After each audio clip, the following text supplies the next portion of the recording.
ঐ আহি পালিহি? অঁ আহিলোঁ আৰু কোন নাই নেকি? নাই পোৱাহি দেখোন আজি কোনো। নেপালীহি যদি কি কৰিবি আৰু দুইটাই বহি থাকোঁ দে।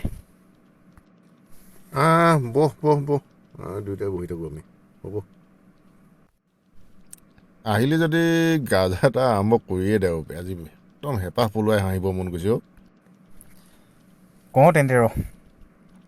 এবাৰ কি হ'ল বুজিছ, এটা পুখুৰীত এজাক হাঁহ চৰি আছিল দেই।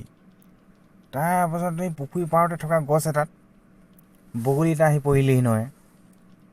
বগলীটোক এনেকুৱা হাৰামি বদমাছ, সি হাঁহজনীক চাই কেনে আজি এই হাঁহজনীক মই আজি জোকাম বুলি ভাবিছে দেই। তাৰপিছত কি হ'ল? অঁ তাৰপাছত বগলীটোৱে জোকাইছে কি বুলি জান নাই? ঐ হাঁহ তোৰ পকৰত বাঁহ কৈছে দেই। ঐ হাঁহ তোৰ পকৰত বাঁহ। হাঁহটো এনেকুৱা লাজ পাইছে নহয়, ওচৰত হাঁহবিলাকো চৰি আছে নহয়, এনেকুৱা লাজ পাইছে সি একদম পানীৰ তলত বুৰ মাৰি দিয়ে। কিমান দেৰি থাকিব পিছে? অলপ দেৰি পাছত আকৌ ওলাই আহে। ওলাই অহাৰ পাছত বগলীটোৱে আকৌ জোকাই নহয়, ঐ হাঁহ তোৰ পকৰত বাঁহ।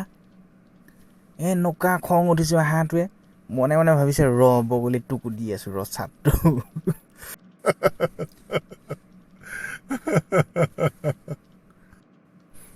এইবাৰ হাঁহকেইটা একদম খঙতে বগলীটোক উত্তৰ দিছে নহয়। কি বুলি দিছে জান নাই? ঐ বগলী তোৰ পকৰত ঢেঁকী বুলি কৈছে দেই। ঐ বগলী তোৰ পকৰত ঢেঁকী। তাৰপিছত?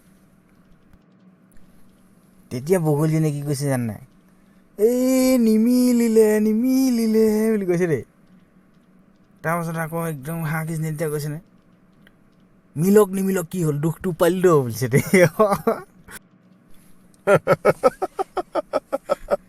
ঢেঁকী পৰিলে ক'ত দুখ নেপাব। বন্ধুসকল, আমাৰ গাজাবিলাক যদি শুনি ভাল পায়, আমাৰ চেনেলটো লাইক কৰিব, শ্বেয়াৰ কৰিব আৰু ছাবস্ক্ৰাইব কৰিব। ধন্যবাদ।